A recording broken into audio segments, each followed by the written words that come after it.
आप सभी का झेनित समाचार में स्वागत है। देखिए आज के मुख्य खबर, मैं हूँ बाबरो करी।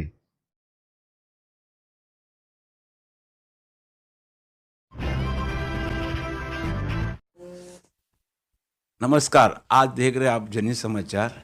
आज हम आए एक माजी नगर सेवक तो नहीं बोल सकते, क्योंकि प्रशासन बैठने की वजह से, वो आचार संहिता की वजह से आज वो नगर सेवक नहीं कि नगर सेवक ही समझ सकते।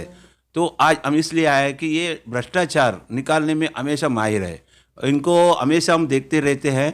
कोरोना काल में जब सर्टिफिकेट देने के लिए ऑफिसर भ्रष्टाचार कर रहे थे, तभी भी ये खड़े हुए थे। आज भ्रष्टाचार के मामले में आज एक नया अवतार उठा है, क्योंकि आज एक भ्रष्टाचार को बाहर निकाले। एक ही चीज़ को दो दो बार एक कार्य नगर पालिका, तो उसके बारे में तो आज उनसे पूछते हैं। और उसके साथ साथ और कुछ भिवंडी के अंदर जो भ्रष्टाचार हो रहा है उसके बारे में उजागर करने के लिए हम आए हैं। श्याम जी अग्रवाल, बहुत ही इनके नाम की कोई चर्चा तो बहुत है, उनका ऐसा बोलने की कोई ज़रूरत नहीं, लोग पहचानते हैं। अ, अग्रवाल जी, आज जो चर्चे में आया आप भ्रष्टाचार के, क्या मामला क्या है वो जरा हमारे जनित समाचार के प्रेक्षकों को बताइए ना। देखिए बाबूराव जी, भिवंडी महानगर पालिका में भ्रष्टाचार निश्चित रूप से है। आज से नहीं, जब से ये भिवंडी नगर पालिका थी तब से भ्रष्टाचार है। यहाँ अलग अलग तरीके के भ्रष्टाचार है। लोग हमारे पास पत्र लेने आते हैं, कामों के लिए लोग बोलते हैं, जो लोग नागरिक सुविधाएं चाहिए उसके लोग हमारे से मांग करते हैं। इसलिए हम लोग कमिश्नर से उसका पाठ पुरावा करते हैं। मसाल साहब से मैंने कई दिनों तक पाठ पुरावा किया। पंकज आसिया साहब थे तब पाठ पुरावा किया। पंकज आसिया साहब ने कुछ काम मेरे मार्ग लगाए। उसके बाद में देशमुख बोल के एक कमिश्नर आए, वो अब विचित्र प्राणी थे। उन्होंने कभी ही काम जो है हमारे वार्ड के उन्होंने काम किए नहीं। उसके बाद में मसाल साहब आए। मसाल साहब ने कुछ विचित्र निर्णय लिए। अप्रैल महीने में जो निधि शुरुआत हुई वो उन्होंने अप्रैल और मई 2 महीने में पूरा खत्म कर दिया। हेडी मतलब आज की तारीख में बांध काम विभाग के पास काम करने के लिए एक पैसा भी नहीं है। मतलब हेड ही नहीं है तो काम कहाँ से करेगा। इसी परिस्थिति उन्होंने उत्पन्न की। अब उनको ऐसी क्या आवश्यकता थी कि उन्होंने हेड ही खत्म कर दिया। इसका कारण था कि उसके पीछे मेरे हिसाब से बहुत बड़ा भ्रष्टाचार रहा है। कारण उन्होंने जो है अभी मेरे वार्ड में उन्होंने 2 निविदा निकली है, एक 44 नंबर निकली और एक 53 निकली है। मैं जब काम करने के लिए निकला तो मेरे वार्ड में करीबन 50 लाख रुपए के ऐसे काम निकले जो मेरे को जानकारी में नहीं थे, और काम के लिए वर्क ऑर्डर तक चले गए। वर्क ऑर्डर तक जाने के बाद में समझ में आया कि ये क्या है। तो मैंने जब उसके अंदर गया, डीप में गया, तो समझ में आया कि कमिश्नर बंगले के सामने एक 2 गटर है। कमिश्नर बंगला सम्मोर प्रभाग क्रमांक 22 मध्य गटर पाथवे, वो काम अभी आसिया साहब के समय हमने किया है। मैंने उसका पाठ पुरावा किया था। रोड पे पानी आ रहा था, आसिया साहब के कालखंड में हमने काम किया। दूसरा काम जो है इस्माइल कंपनी को लग के गटर का काम था, वो भी हम लोगों ने किया हीरे साहब के समय में। तो वो कामों की जरूरत नहीं है बाबूराव जी। और अभी जो है केंद्रीय मंत्री जो हमारे कपिल पाटिल साहब हैं, उन्होंने करीबन 53 करोड़ रुपया ये तालाब का सुशोभीकरण के लिए जो है केंद्र से निधि ला रहे हैं। तो उसमें ये रोड और गटर सब बनने वाले। ऐसा होते हुए भी इन्होंने 15-15 लाख के 2 टेंडर तैयार किए और पब्लिश किए।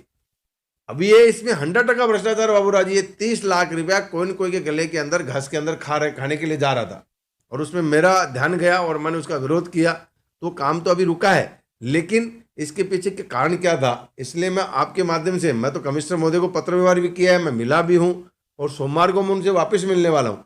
लेकिन मैं आपने अच्छा मुद्दा लिया है, आप मेरे से मिलकर मेरा जो स्पष्टीकरण ले रहे हैं, मैं आपके माध्यम से भी मैं आग्रह करूंगा वैद्य साहब से कि इस ऐसे भ्रष्टाचार पे अंकुश लाने के लिए जो संबंधित अधिकारी है, जो कोई भी होने दो, चाहे वो भिवंडी महानगर पालिका कर्मचारी हो या शासन का कर्मचारी हो, सब पे कार्रवाई होनी चाहिए और उनको घर का रास्ता दिखाना चाहिए। तो ही भिवंडी महानगर पालिका सुधरेगी। नहीं तो भिवंडी महानगर पालिका जो आज हालत आपको मालूम बताऊंगा कि ऐसे इतने गड्ढे, मानसरोवर से मंडई जाने के लिए 45 मिनट लगने लग गया। तो यही हिसाब से आज लोगों के अंदर ऐसे चर्चा है, भिवंडी एक संपन्न भिवंडी है, क्योंकि वो इधर कर भी अच्छी तरह से आता है, सब कुछ है। और यहाँ पे जो डेवलप के नाम पे भ्रष्टाचार हो रहा है, ऐसे लोगों के अंदर चर्चा। क्योंकि कोई भी गली में जाओ, टूटा फूटा रास्ता, टूटा फूटा गटर, ऐसा देखने को मिलता है। एक सुंदर भिवंडी, स्वच्छ भिवंडी ऐसा नारा तो देती है नगर पालिका, लेकिन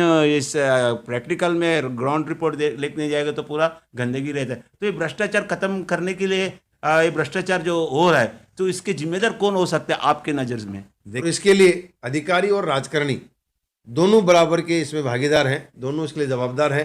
हम लोग यहीं मरने वाले हैं, इसलिए भिवंडी को अच्छा बनाने के लिए हमें आगे आना चाहिए। और ये जो भ्रष्टाचार रूपी जो असुर है, ये रावण है, उसको खत्म करने की जवाबदारी हम लोगों की है। इसको हमको खत्म करना चाहिए। तो आज हम भ्रष्टाचार जो अधिकारी करते हैं, करके जनता नगर सेवक को चुन के वहाँ पे भेजती है, लेकिन नगर सेवक भी परसेंटेज हिसाब से कहीं ना कहीं नगर सेवक लोग भी उसमें इन्वॉल्व है, ऐसा आपको लगता है? नहीं बाबूराव जी, देखिए ऐसा है, ये जो अभी काम है, एक ही काम के दो टेंडर, काम की आवश्यकता न होते टेंडर हुए, और एक काम के दो टेंडर हुए। मैं आज भी एक अधिकारी को मैं स्पोर्ट पाहनी करवाई, मैं कमिश्नर महोदय को भी जगह पे लेके जाऊंगा यदि जाएंगे तो। वहाँ काम की जरूरत नहीं है बाबूराव जी, इसमें जनप्रतिनिधि का कोई विषय नहीं है, इसमें अधिकारी मिला हुआ है, नीचे से जेई से लेके सिटी इंजीनियर जो है उसमें सब मिले हुए हैं, और सबका उसमें बंदरबाट है। तो जिसमें जनप्रतिनिधि का कोई विषय नहीं है, इसमें मैं आपको एक बात पूछना चाहता हूँ, ये अधिकारी इतना बंदर बाट होकर करोड़ों रुपया का भ्रष्टाचार हो रहा है, तो मोदी जी का एक अच्छा फार्मूला है ईडी, तो ऐसे अधिकारियों के ऊपर ईडी का प्रभाव दिखना चाहिए, ऐसा उसके लिए कपिल पाटिल जी उसके ऊपर फोर्स करना चाहिए, ऐसा एक भी नजर आता नहीं। इतना भ्रष्टाचार होने के बाद भी भिवंडी के अंदर एक के ऊपर, एक अधिकारी के ऊपर या किसी के ऊपर ईडी का रेट हुआ, ऐसा दिख नहीं रहा है, इसका कारण क्या होगा? देखिए, ईडी का एक बृहद क्राइटेरिया रहता है कि कितना बड़ा भ्रष्टाचार, ईडी कौन से विषय में मतलब इन्वॉल्व होगी। और रही बात आप जो कपिल पाटिल साहब या आमदार का विषय कर रहे हैं, तो उसमें उनका विषय कब आता है, जब यहाँ का लोकल जनप्रतिनिधि, स्थानिक जनप्रतिनिधि जो भ्रष्टाचार को निकाल के और उनके हाथ में देगा, तो वो पाठ पराव करेंगे। देखिए, ये जो विषय है भिवंडी महानगर पालिका में व्याप्त जो भ्रष्टाचार है, उस पर यदि कहीं नियंत्रण लाना है, तो उसके अंदर हम लोग नगर सेवकों की जवाबदारी है, हमको उसमें सक्रिय होना पड़ेगा और हमको ईमानदारी से वो काम करना पड़ेगा। तो इसी संदर्भ में जो आज के जो इलेक्शन के समय नगर सेवक अगर बनना है, तो 50-50 लाख, 1-1 करोड़ लेके बैठते, तो जनता को कुछ मटन, कुछ ऐसा जो हवा चल रहा है उसमें, तो मटन और कुछ पैसा देकर वोट खरीदना, तो इससे भ्रष्टाचार बढ़ रहा है, ऐसा कुछ बुद्धिजीवी कहते हैं। तो जनता को इस वोटिंग के लिए जनता को क्या संदेश देना चाहिए, कैसे वोटिंग करना चाहिए, जनता को बताइए। देखिए, जनता जनार्दन है, जनता भगवान राम है, भगवान कृष्ण है। जनता को निर्णय करना है कि कैसे जनप्रतिनिधि चाहिए। उनको अभ्यासु जनप्रतिनिधि चाहिए, जो 365 दिन मिलते हैं, रात को 2 बजे भी उनकी आवश्यकता लगी हॉस्पिटल या पुलिस स्टेशन की, तो उनका सहयोग करे, ऐसा जनप्रतिनिधि चाहिए। या दारू या मांस पिलाने वाला चाहिए, या खिलाने वाला और पिलाने वाला चाहिए, वो तो उनको निश्चित करना है। और रही बात, देखिए, दारू पीने से किसी का भला नहीं हुआ।